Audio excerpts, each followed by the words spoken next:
আসসালামু আলাইকুম আমার প্রাণপ্রিয় বন্ধুরা।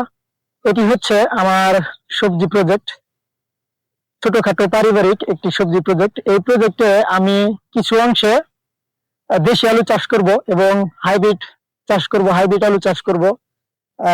পেঁয়াজ, রসুন, তারপর হলো আপনার ফুলকপি, বাঁধাকপি, টমেটো, আহ, লাল শাক, পালং শাক, ধনিয়া পাতা, মূলা, এই ধরনের সবজিগুলো আমি চাষ করব।